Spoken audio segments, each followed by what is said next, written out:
کی فورس جو ہے وہ وہاں پر موجود ہے اور یہاں پر کوئی ایک انچ زمین بھی نہیں چھوڑی گئی جہاں سے جو فلسطینی ہیں نکل سکیں. اور اس کے علاوہ جو پیچ کلر ہے وہ یہ ظاہر کرتا ہے یہاں پر وہ کیمپ بنائے گئے ہیں جہاں پر جبالیہ ہے, غزہ سٹی ہے, خان یونس ہے اور دیر البلا ہے. یہاں پر جو اپنا گزین موجود ہیں اور اب تک بتایا جا رہا ہے تقریباً 22 لاکھ کے قریب جو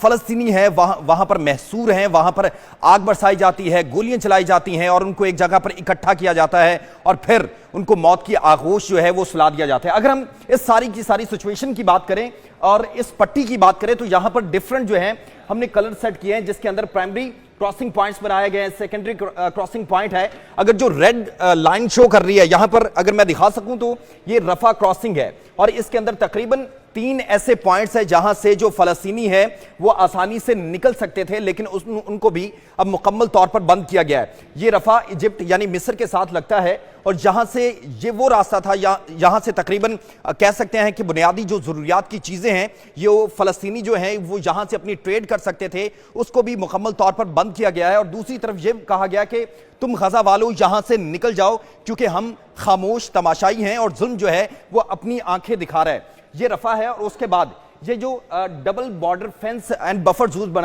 زون بنایا گیا ہے اس کے اندر میں آپ کو دکھاؤں کہ یہ کیرم شالوم ہے. یہاں پر بھی ایک ایجپٹ اور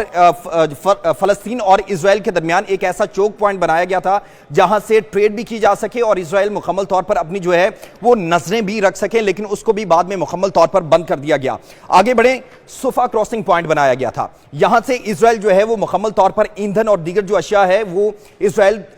فلسطین کی طرف بھیجتا تھا لیکن وہاں پر بھی اب اس کو مکمل طور پر بند کیا گیا ہے کیونکہ وہاں پر نہ تو ادویات ہیں, نہ تو خوراک ہے اور نہ ہی ایندھن جس کے ذریعے وہاں کی جو معاملات زندگی ہے, جو بچے کچھ مسلمان ہیں, غزہ کے لوگ ہیں, فلسطینی ہیں, وہ اپنی زندگی جو اپنی زندگی ہے وہ بسر کر سکیں. اس کے بعد کرنی کراسنگ پوائنٹ ہے. یہاں سے یہ وہ علاقہ ہے جس کو 2007 کے بعد مکمل طور پر بند کیا گیا تھا اور اسی کے تناظر میں ایک نہال کراسنگ پوائنٹ بھی بنایا گیا تھا جہاں پر تقریباً بتایا جاتا ہے کہ 30 فٹ کی کنکریٹ کی بڑی بڑی دیواریں کھڑی کی گئیں اور یہاں سے بھی اب مکمل طور پر ان کا انخلاء وہ یہاں سے نہ نکل سکتے ہیں اور اس کو مکمل طور پر جو بند کیا ہوا ہے. اس کے بعد اریز جو کراسنگ پوائنٹ ہے اس کو خاص طور پر جو اہم شخصیات ہیں جو بین الاقوامی اداروں کے اندر کام کرتے ہیں ان کے لیے یہ پوائنٹس بنائے گئے تھے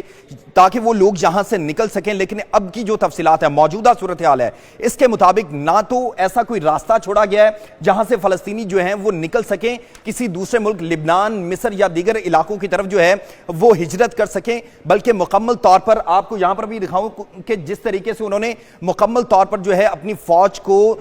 چاروں اطراف سے, ایک طرف سمندر ہے اور 3 اطراف سے جو ہے اپنی فوج کھڑی کی ہوئی ہے اور وہاں سے جو فلسطینی ہیں ان کو جبری طور پر انخلاء کا بھی حکم دیا گیا ہے. جو اس کا اصل مقصد ہے ان کو یہاں سے بھیجنا ہی نہیں بلکہ ان کی نسل کشی بھی کرنا ہے.